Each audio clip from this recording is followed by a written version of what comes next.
Golden daylight spilled low over the grass, gilding each blade as the wind moved through it in slow, whispering waves.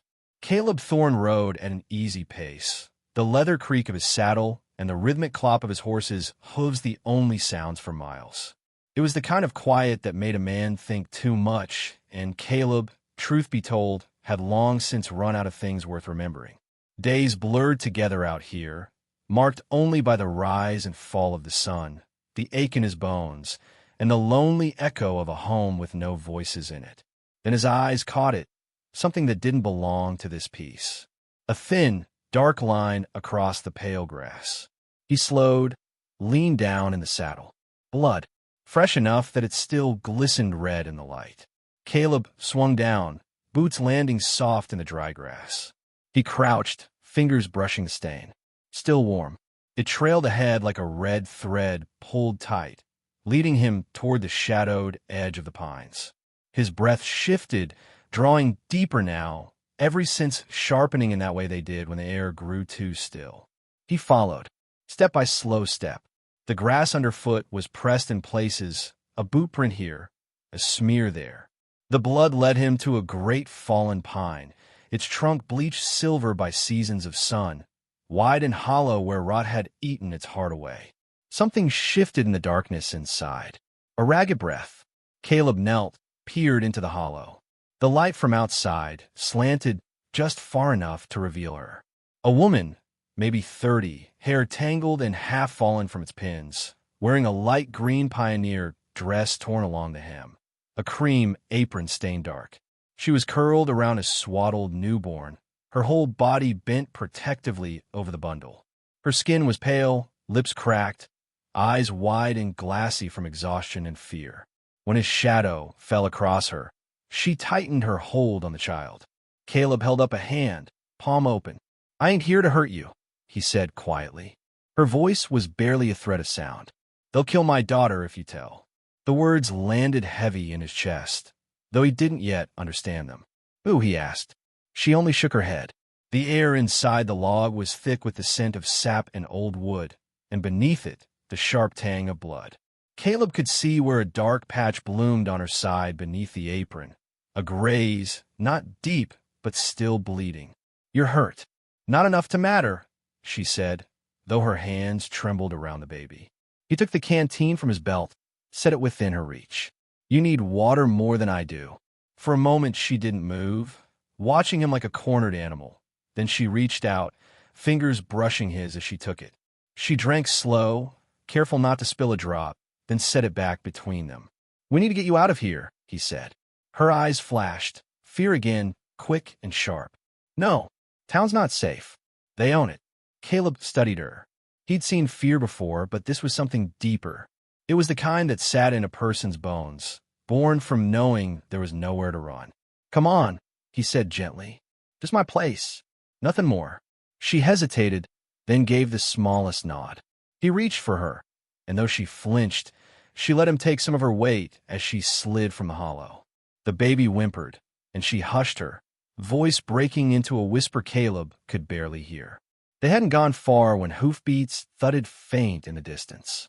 Caleb pulled her into the cover of the trees. Two riders passed along the grass trail, their eyes scanning the ground.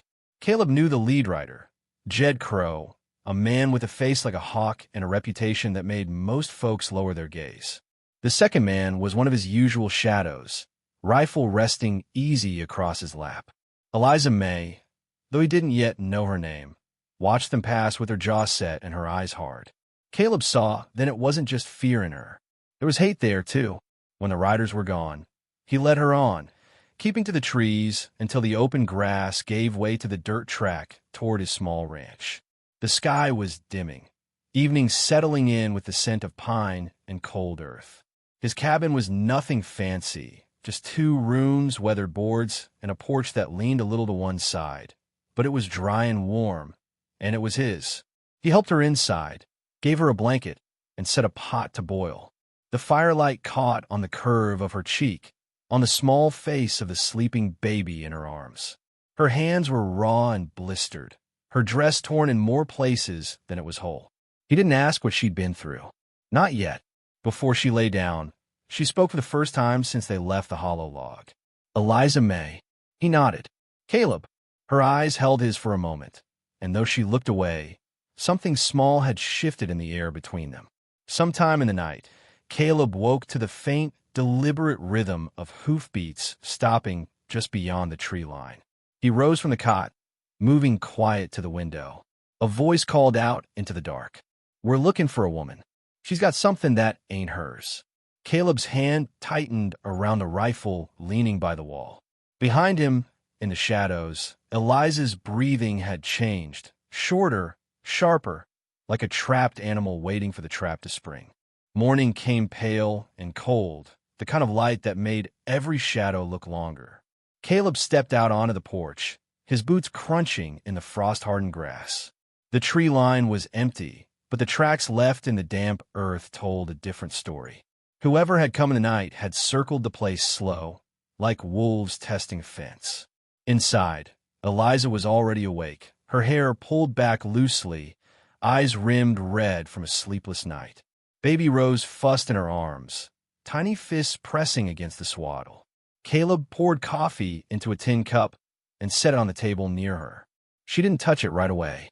Instead, she stared into the middle distance, as if deciding whether to speak. Finally, her voice broke the quiet. Crow's men killed my husband. Said he owed them, but he didn't. They came back a week later for me, looking for a letter he left. I think it could ruin Crow. Caleb kept his voice low. You have it. Her eyes flicked to the baby in her arms. It's in the swaddle. I thought they'd search me, not her. He nodded once. It was a dangerous sort of truth, one that made sense of the hoofbeats in the night. Later that day, Caleb rode into town for supplies. He tied his horse outside the general store, stepping into the dim, creaking space that smelled of coffee and flour. Martha Briggs stood behind the counter, eyes bright with a kind of curiosity that was never kind. Funny thing, she said, weighing out sugar, someone saw a woman headed into the hills yesterday. Pale thing, they said. Wore green. Caleb said nothing, just counted his coins slow. Sheriff DiCarlo was on the boardwalk when Caleb left the store. He leaned in close, speaking so low it was almost a whisper. I know you're mixed up in something. Leave it be, Thorne. Crow's a storm you don't stand in. Back at the ranch, the fire was burning steady. Eliza sat by it, rocking Rose in the chair. She looked up when he came in, but said nothing. Words weren't needed. There was a kind of quiet growing between them, one that felt less like silence and more like understanding. The days passed slow. Caleb fixed the hinge on the porch door while Eliza sat nearby, humming low to the baby. One afternoon, he placed his rifle in her lap. You might need it. Her hands shook as she held it, but she didn't hand it back. Rain came one evening, a fine mist at first, then a steady fall that soaked the ground dark. Eliza stood on the porch, baby in her arms, looking out into the gray distance. I can't remember the last time I felt safe, she said, voice almost lost to the rain. Safe ain't a place, Caleb said. It's a person who won't run. That night, the dog started barking. Lantern light bobbed in the dark, voices rough and carrying over the wet air. Send her out, Thorne, a man shouted. Caleb turned to Eliza. Root cellar.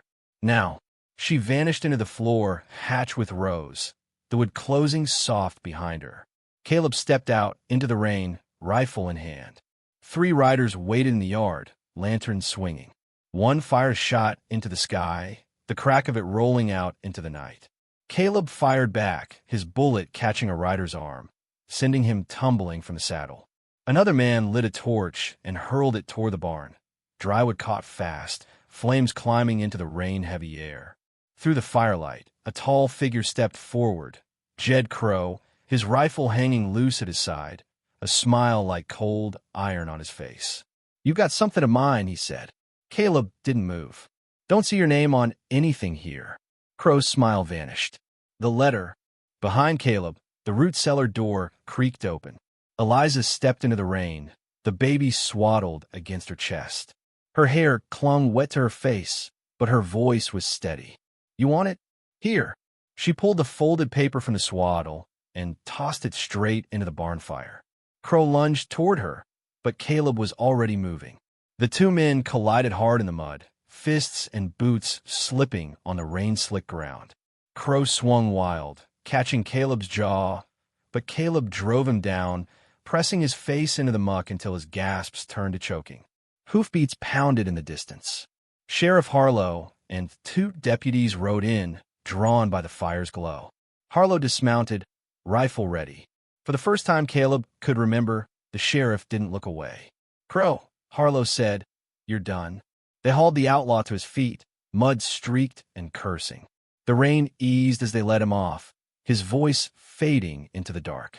Caleb stood in the yard, chest heaving, the barn crackling behind him. Eliza came to his side, Rose sleeping against her shoulder. She met his eyes. "Thank you for believing me." Caleb glanced toward the horizon, then back at her. Some things you don't walk past. The night settled into quiet again, broken only by the distant hiss of the fire dying. And if you'd been standing there, you might have heard the old truth in the way the land held its breath. The world won't remember the names of men who stood still for the right thing, but the ones they saved, they remember. And sometimes that's enough to keep a man's fire lit through all the cold years to come.